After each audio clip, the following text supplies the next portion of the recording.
ariko reka nkubwire umuntu wakuyeho igihano cy'urupfu mu Rwanda yagize akazi keza kabisa. Yarambabaje cyane. No kuri hari kujya hapfa benshi. Hako se bapfuye duwa ko turi benshi n'ubundi. Ngegera nka ziriya. Uzi ko birabyana byibukije abantu Kazungu. Niwe na Kazungu ntabwo byagaragaye. Kazungu yakoze amameshi ariko nta nuza nta video dufite. Ariko uriya ntabwo tuzigera tubyibagirwa na rimwe kuko bituri mu bwonko. Kuri kaburimbo bro, kuri kaburimbo ku matara. Noneho bari baje bigabyemo amakipe, umwe atera amabuye, undi atema, undi niba harya yakoraga iki? We yacungacungaga, wateraga amabuye rega, wamwambuye ibikapu n'amamverope, undi yateraga amabuye ngo umuzamu waruje kutabara. Noneho kwereka ukuntu Abanyarwanda natwe nta bwenge. Reba ukuntu bamwe muri twe nta bwenge. Ngo umuntu afashe video ngo bamukurikirane. Yo ni nawe watumye adapfa. Sinzi ukuntu mutabyumvise yaje avuza n'ihoni. Umushoferi yaje avuza ihoni niwo wamwamuruyeho ahita afata video. Yabifasha ari mu modoka atwaye imodoka. Ariko wabonye ko abantu bavuze ngo umuntu afashe video ngo yibazweho. Uribaza? Abanyarwanda bo hari n'abantu nabo bafite udutekerezo duciriritse. Yo nta bwenge na buke. None si yataye. Ubuse bashaka akajya kwiroha muri bari abantu koko bahakwica nawe. Urizi iriya video uzi ko ariyo yatabaje yatumye banafatwa cyane, yatumye banafatwa byihuse kuko urumva amasura yabo yagiye hanze. Gutabara bavuga nukuhe bavugaga ngo parike imodoka ngo ajye muri bare y'abana b'imihoro ngo ajye mu harango ngo ajye kubarwanya wa yifata video yakoze ibyo yagomba gukora ntiyabafasha ama video wapi bamupinze nyine babipinze nayo ngo n'umugambanyi. Urumva ubugoryi bw'abantu mwana oya ngo n'umugambanyi va kubegoryi babihaze. Anyway rero abantu babivuze n'aba YouTube bashaka ibi urukumva ndababwira ikintu mugomba kumenya. Ibi ngibi bibaho no kuvuga ngo ibintu mugomba kumenya igihugu kirimo amahoro angana nk'ayo Rwanda rufite. Urimo kumva ibintu nk'ibi ngibi biravuka. Ikintu kiba kiriho reka nkubwiza ukuri nk'ibi ngibi bro mane ibintu by'umuhoro ibi ngibi bagomba kubi ibi ngibi bari kubirasa bifata rova ariko urabona ko wabonaga ko ari ibintu bimurimo ure watemaganya gutemwa ubona ko ari ibintu bimurimo mwabona ko ari ibintu bya bimurimo yatemaga gasubira muze ahita afata umuhora w'utsinda mu kote ndavuga uyu mwana azica benshi. ufite network nk'iya muta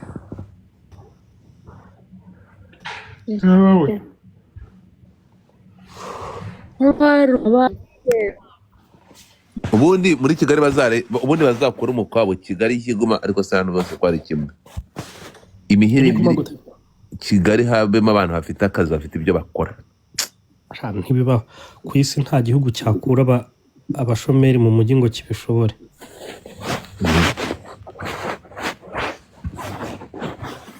Babishobora kandi rigabiya nabyo biba bifite ibyo bikora bitwara nk'imizigo ku manywa. None se ariko se nahari niyo byajya ko byose ari bimwe kandi aho wabijyana nuko byatema abanyacyaro bikabica burundu. Uri umushubije iwabo yajya atwika ingo. Irame rusaba bayikuye muri Kigali mwaka byaramo. Shani sinzi aho yagikuye menya kitari kinatyaye. Ukungiye atemaga nabonaga umurangiza. Umujinya ufite waje Kigali ukajya kubashaka ukajya kumva afite umujinya yongoye. Umujinya Last Queen ngo afite umujinya. None zo umujinya nitwa twabatumye.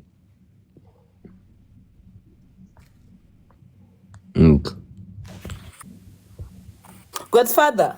Uwo mujinya ufite uje kudutura turi bariya. Godfather. We. Reka nkubwire.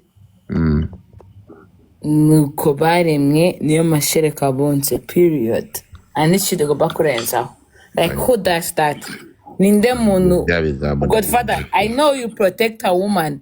Just kintu cyambere nkuziyo. Ninde muntu ufite ubushobozi bwo gutemagura umugore umuntu utagusubiza yego n'ubushi kugira ngo yaza ko umugabo ntacyo byari kuba bitwaye oya hose ariko uriya mukobwa ariko uzi ko Sylvie Nsanga yamaze kubanduza oya Godfather buri muntu wese ariko Godfather naba n'umugabo agukubita urushuka rwumva ariko uriya mukobwa yaratabaje abantu mufata ama videos ariko like sheri birababaje pe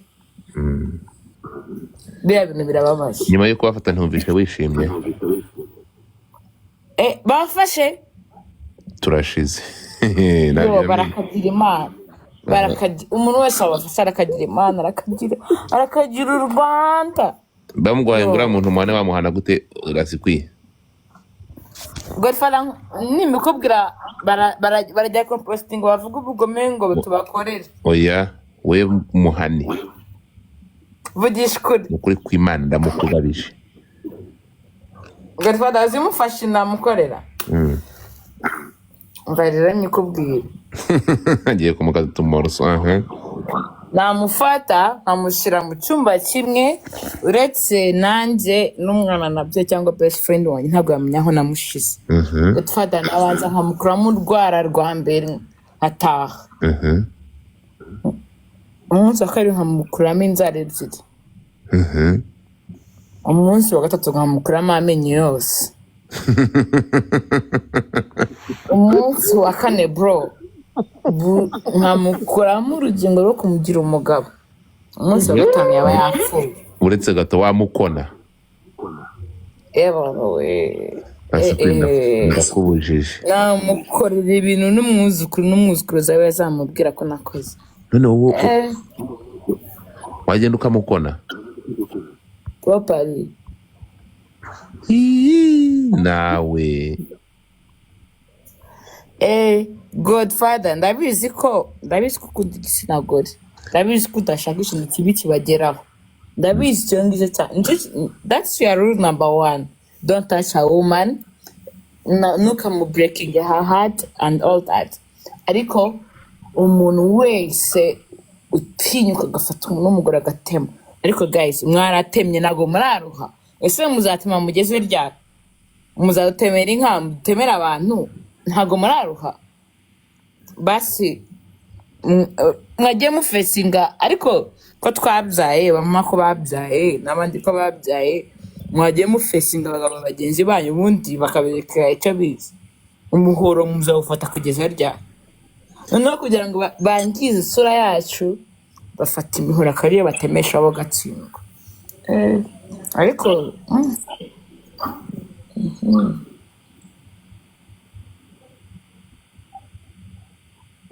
komeza inzira watangiye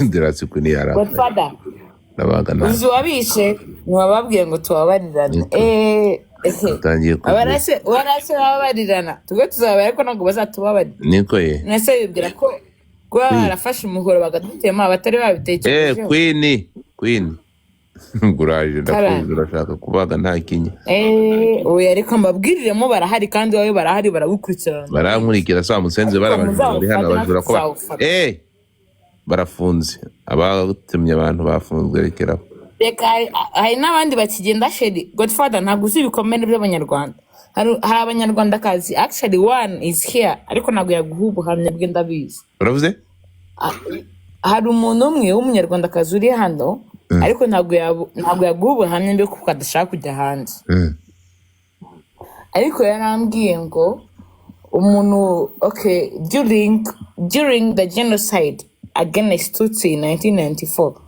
ngo hari umugabo waje abesha mama we actually yakoresheje mama we ntabwo yamubesha bakajya bafata bari abakobwa 5 bakajya babafata ku ngufu uko bavukana noneho interahamwe ifata uwa mbere ikajya imukoresha igiye gufata uwa kabiri inkotanyi zo kagira imana zari zarashe noneho ngo bagiye no guhungara babuza ngo azabakiza bro ngo yaje no kubasaka bagihari noneho akakubwira ati yarandongoye arongorana bakuru banjye akakubwira ati nta nubwo nzi nahari ngo azabiryozwe urumva ako gahinda mani none turi kubihuza kubera kubihuje n'intuza turimo y'ibi bisambo.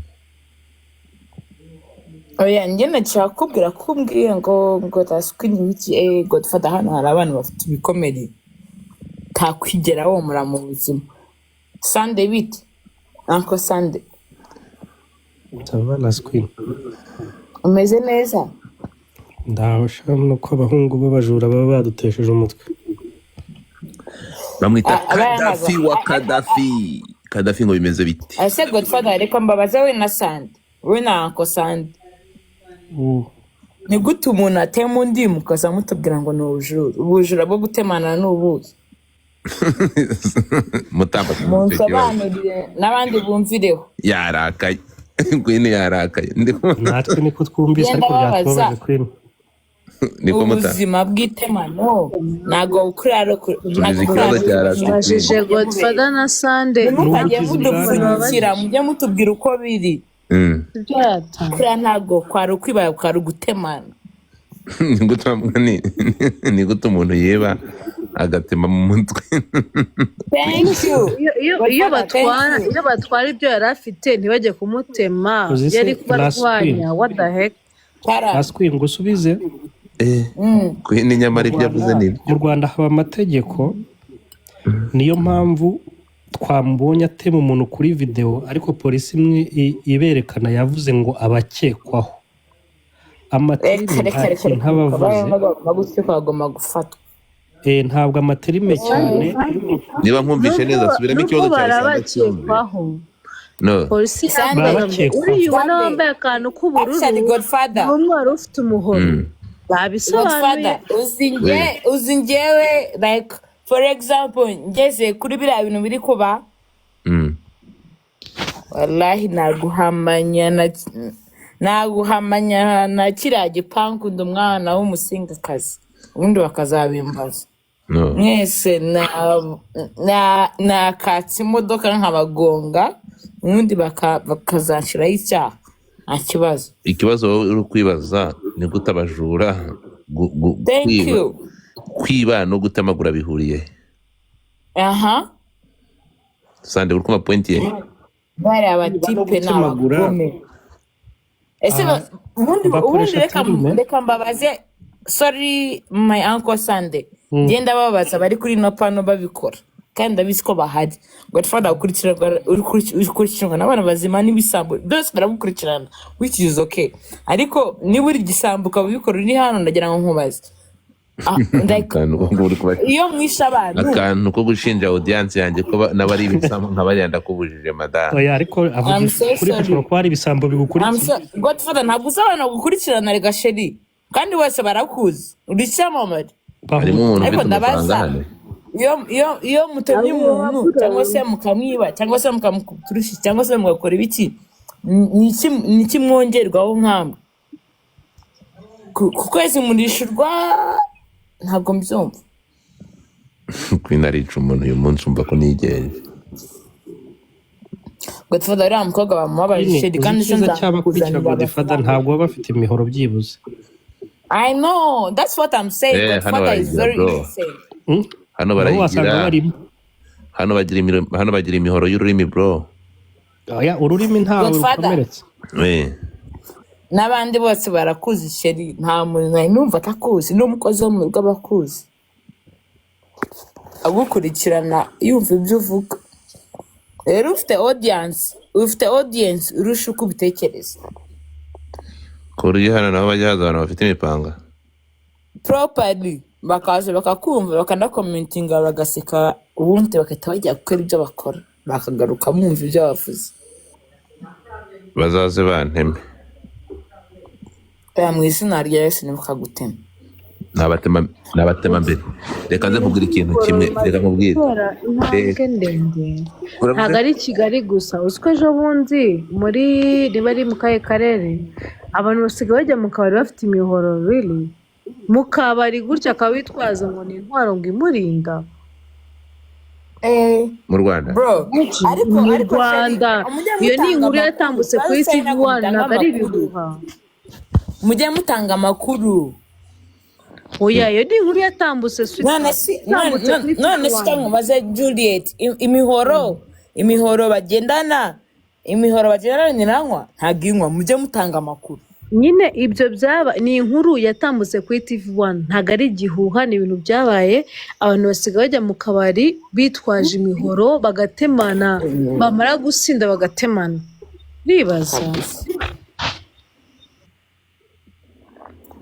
isingi bikabatera ubwoba ngo tufata nkubwire ikintu kimwe temujinya ubwo nubwo ari ubwoba gusa ntabwo abo mubareke barabareka ntabwo mwibuka abangaba bakora ibyo urumva abangaba bakora ibyo urumva Godfather ibingibi ni ukwirara bazabanyura muri mwe babanyuzemo ikintu bita ka discipline papa ndakumva reka nkubwire reka nuko umubyeyi wacu ari umubyeyi w'ikigongwe agira impuhwe uko wagenjeje kose yumva ko uzahinduka ariko hari abantu badahinduka aba bantu bajya actually umuntu wica uwundi mu Rwanda like njyema indi perezida w'u Rwanda nazajya mbishe nk'uko bica abandi period ucishe umuntu nanjye nkagutamagura ucishije byose ukoze abikora nasugune nta miyaga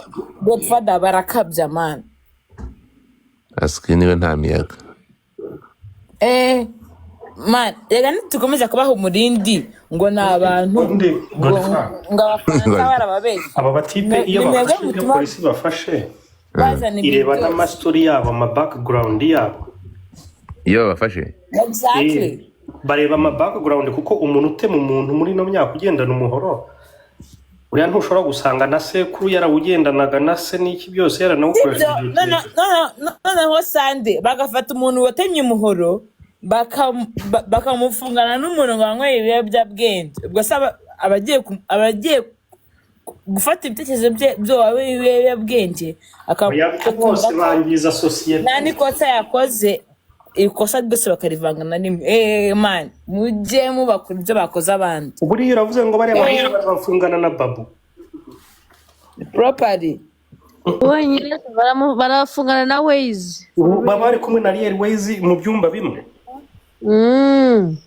aya bakabisha barakabya man none se Kazungu ntari mageragere so nafata ku mavuta Kazungu ariko ngo afunganye nafata ku mavuta Kazungu boss hapana kabosi kabosi ajatera ni Kazungu umwe wisha abantu wicaga abantu abakobwa urabona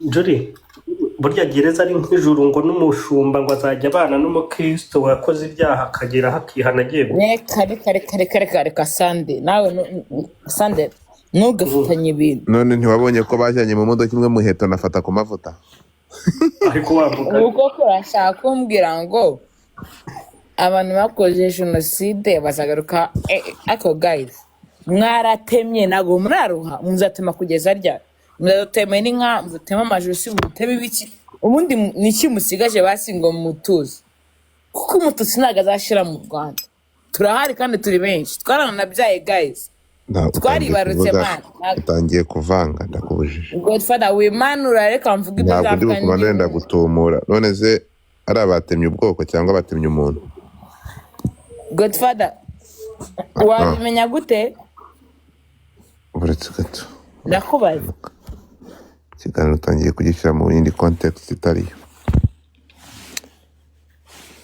désolé ese muta arahatemye mutamba we abakobwa bacu abastari babiri ibiyobyabwenge ntibirabashiramo ngo babaturekurire ko tudarutse indirimbo zabo uravuga nande ndavuga Real Waze na Babu narajanga ndabibabwira muhita musakuza twari tuzi kubeshya reka naraje sinaje hano mugende muri bigena bibabwiriye seba uzi ko Babu neza ari yarakiva mu itorero ry'igihugu uretse gato iyi nkuru nayo babwiye ryari uzi ko polisi yabitangaje hashize iminsi mbibabwiye twarababaye kabisa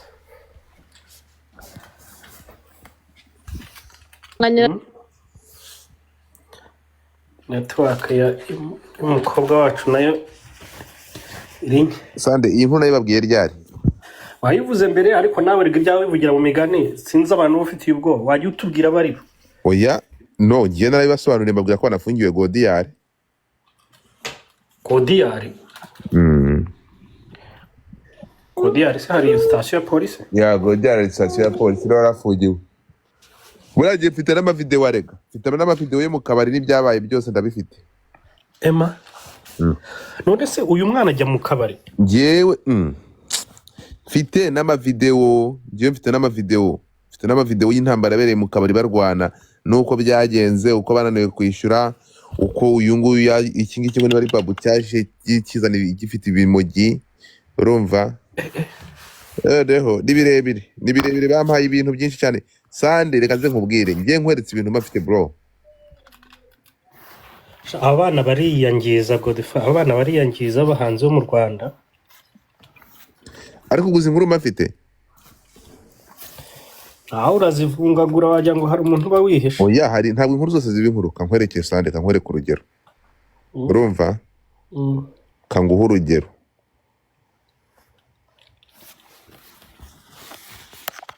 Dore nk'iyi nkuru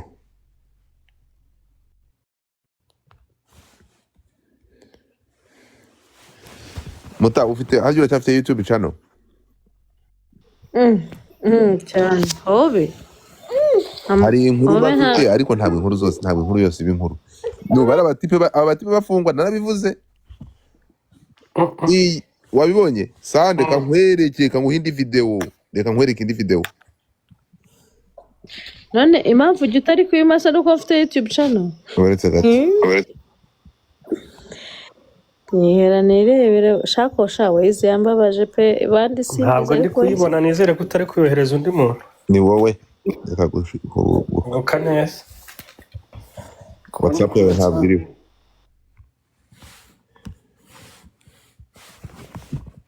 WhatsApp yawe ntabwo iriho ndi kukohereza ntibizi. Ndyoherereje undi muntu nukuri kw'Imana. Swari ibyo. Last kwinongera kumamagara ndakuboroka. Stop calling me. Nkohereje aka message ka haye ubwo bihaye undi muntu.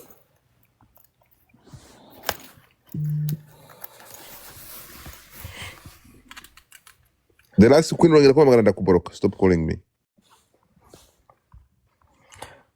Mumureka yizamukiye iganira ariko ntasubire ku masiriya. Oya sa ari kunderanja kandi ntabwo bishaka. Okay. Aba yarakaye rega ibizamura isukari y'abantu nk'ibibura. Wayibonye? Ese koko bano bantu bangwereye miliyoni 8 koko? Ndi kukubwira ngiboro zose ndazifite.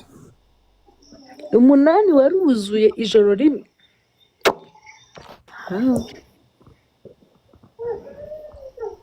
Urumva? Iki gikorwa cyasinze. Ndakubwiye nta wa mugore ndakuboroka. Ni ngombwa kugira ngo sibyo hariya. Nguse no stop.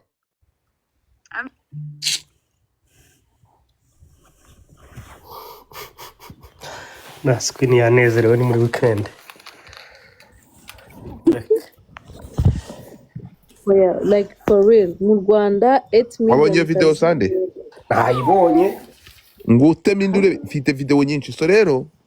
Urabona izi nkuru urumva? Ntabwo inkuru zose ziba inkuru bro. Jewe bura kugira ngo mvuge inkuru nyisohore nk'ibi ngibi by'abakavuyo n'aba bakoga bafungwa. Nari live ibintu boro byose bari intambara zose video zose ndazifite. Ibi boro byose ndabifite buri kantu ko kagenze. Ntabwo ari aba bafunze bonyine arega. Bafunze abantu batandatu. Waruzi ngo nabonye ne? Ese mu Rwanda umuntu anywera miliyoni 8 yanyweye iki? Erega Kubaza koko 8 million really? Kavuyo ni munini bro, kavuyo nka kaskania. None se akayanywazi ko ari buturuke he kandi ntayafite? Ibyo tubyihorere. Rero ndamutse nkubwiye ntabwo cyo cyabaye amafaranga reka. Ubwo n'abantu bamwicundebyeho. Urumva? Atuma Rwanda. Ntabwo ikibazo ari amafaranga, ntabwo byahereye ku mafaranga. Urumva kavuyo afite indirimbo bita Njonogo. Ntabwo muyizi se. Njonogo niyo yamufungishije. ntabwo muzi indirimbo ya Kate Kavuyo yitwa Njonogo. Nawe ntabwo bamuzi amakuru. Ariko mufite amaviews menshi cyane. Burya ifite amaviews menshi. Ntabwo uzi indirimbo yitwa Njonogo ya Kavuyo. Genda yiza ariko keretse niba Juliet atayizi. Juliet uzi indirimbo yitwa Njonogo? nayibwiwe nawe ariya ntiyayisohoreye rimwe na Pwana ya Ntuza. Njonogo nayimenyeye hano kuri live. Ariko uzi ibintu bibera muri bro, hari amakuru aba hari umuhanzi wagiye muri Amerika, umuhanzikazi wo muri Amerika ubayo, umugabo ahita yamwanga, baratandukanye. Ngo yari yagikoze iki? Yarongoreye umuntu, ntabwo uzi story muri meno umutipe. Umuhanzi yaragiye bazana umuhanzi w'akazi wo kumubakinga, bamwishyurira indege, umuhanzikazi afata umugabo bamuherekeza mu kirori. Cyagihe yari yanakiyoboye ariko bageze mu kirori reka nze nkubwire Sande kandi nzakuboroka nk'uyu nguyu. Okay, nari ngeze ngo ni Ntuza ari hano. Ntabwo njya nkunda ibyo bintu nta na gato. Okay, so kuzi ikintu ntabwo bivuze ngo uhite ugira. Okay, urimo kunyura ntukamvangire. ko byagenze kuvuga inkuru kandi nagize abantu mbangamira. nagize ngo bihana kuvuga please, so don't. Ngaho yivuge. Abagabo babyumvise ari benshi man. Ngaho bivuge.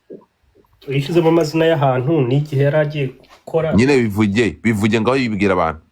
Ndabyibagiwe. Bazabikubaze. Ese mbyibagirwa.